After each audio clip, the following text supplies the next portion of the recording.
Okay, Jose Mourinho, he may not be having the best of time at Old Trafford, but right now he says, look, it doesn't matter. He'll want to see out his contract there. And also, he's happy with other players, so that's obviously what matters. Talk about this and more when we come back. What I'm happy with is with the performances. And sometimes you win matches, but you feel that period cannot last forever because the team is not playing so well.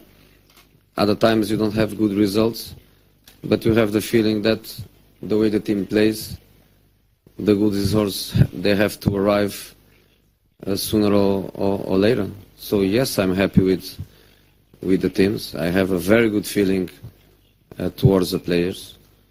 For me, is the worst feeling that a manager can have is not a bad result. The worst feeling is not to be happy with the players, and that feeling I don't have. I have exactly the opposite feeling. After the bad result against Chelsea, the team reacted in an unbelievable way. Now I am in the club where I want to be, where I'm so happy to be. And as a minimum, I want to stay here until the end of my contract. My opinion changed because the rules change, and because the Europa League winner has a direct spot for the Champions League.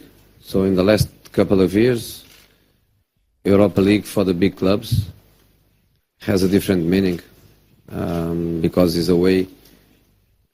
another way to try to qualify for Champions League. Your thoughts on your reaction with Mark Clattenburg at the weekend and the subsequent charge? No reaction. All right, well, he doesn't want to talk about what happened about the ban and everything. That's just Mourinho for you. But I love what he said. No matter what's happening, he knows that he's going to be there for a very long time. And the minimum he wants to stay at United is to see out his contract. It's like someone is actually planning to end his career there. Well, Akinele Rotimi joins us now on the program. Good morning. Welcome to the program. Good morning, guys. How you doing? Am I what? How are you doing? Oh, very well. Okay. Very well. Yeah, we'll talk about those teams that are playing Europa League tonight. I mean, Manchester United is one of them, and Mourinho has actually changed his opinion. Why are you laughing?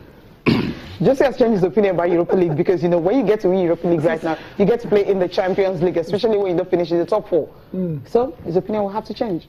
Definitely. It has changed. And maybe not a good run so far in the Europa League. You just have 6 points from 3 games. Let's see how this will pan out. You have a Fenerbahce, Feyenoord, and of course the Zoya team in the group. So if they get to play well, probably take it more serious now and come out of the group, then let's see what awaits them in the knockout stages. Yeah, you're spot on. I mean, it's looking really tough in the Premier League. So this is another option for United to get into Europe.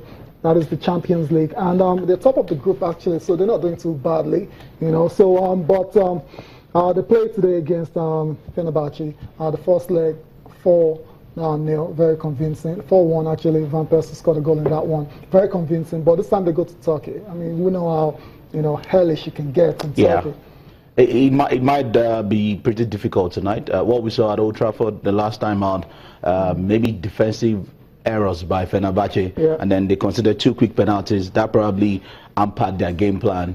And then they went on to concede 4 goals before Van Persie. Of course, I don't know who writes the script that Van Persie was going to come back to Old Trafford and get a goal. It could be as exciting as what we saw in the first leg tonight. If United, get their hacks right, especially at the back, at the defense line, they should be able to get a good result away from home. But if it doesn't happen, I wouldn't be surprised. If they fail to win tonight, they will remain second, 6 points, depending on what happens between Zoya and Feyenoord. And then we'll now start talking about who gets to take the maximum points from the remaining 2 games. Bringing out our calculator and calculating for them. You don't have to bring our calculators. Get to that level, right? Well, you mentioned the defense for United. Sure. There's a crisis right there. Definitely. Smalling is out. Antonio Valencia is out as well too. Hudu, and there's one more that is missing there. Eric Bailly is also out. 1/3 of the whole defense gone. So how are they going to cope tonight?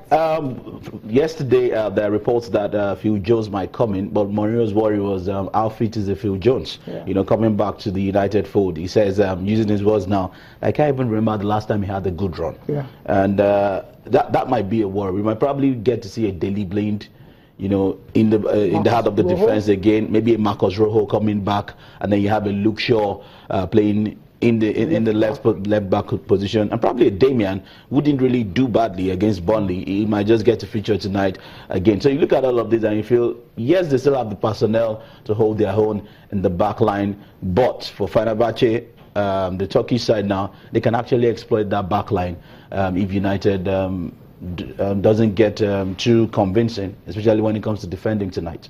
Okay, that's the way it's going to be. But you have other fixtures for Europa League. If you can just run through them now. Yeah. Fenerbahce, of course, United playing Zoya and Feyenoord, also in National Stadium playing, and Inter Milan. Inter Milan, they fired their coach. Man, how many coaches have they had now since Jose Mourinho left? Incredible. Like 9 or so many. Incredible time. Panathinaikos and Stanley also be in action.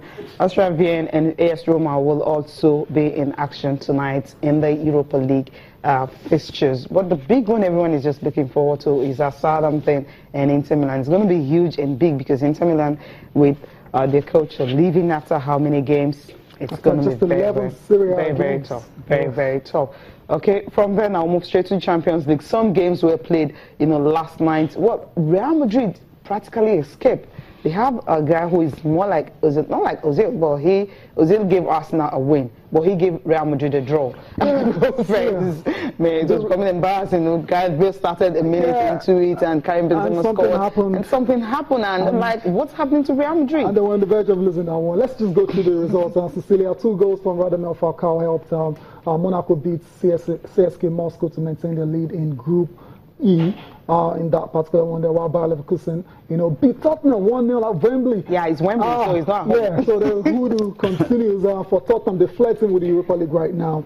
There's no doubt about it. In Group F, Borussia Dortmund beats Sporting Lisbon 1-0. Adrian Ramos got the only goal in that one. They threw to the next round with 2 games to play. And the results we were talking about, surprise, Real Madrid, they actually held Legia Warsaw because they had to score the equalizer in that particular one. He ended 3-3. Some really great goals in that particular game, even though it was played behind closed doors. In Group G, Leicester City beats Copenhagen FC. Okay, they actually held them to a goalless draw. Yeah, the Foxes still unbeaten, 10 points, no goals conceded. And that's